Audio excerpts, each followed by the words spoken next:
Beke ni manyaman, tara magluto tayo ng swam na mais na may bulaklak ng kalabasa.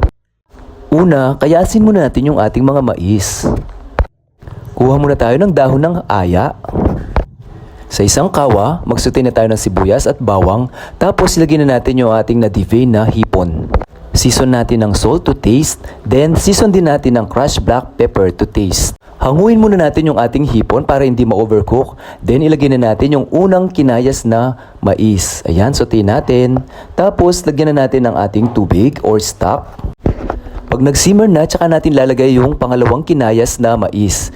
Haluin lang natin para lumapot yung ating swam.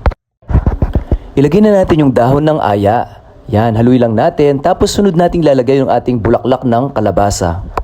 Pag lumambot na yung ating mga gulay, ibalik na natin yung ating sinute na hipon. Season pa natin ng salt and pepper to taste. Ayan, luto na yung ating swam na mais. Thank you for watching.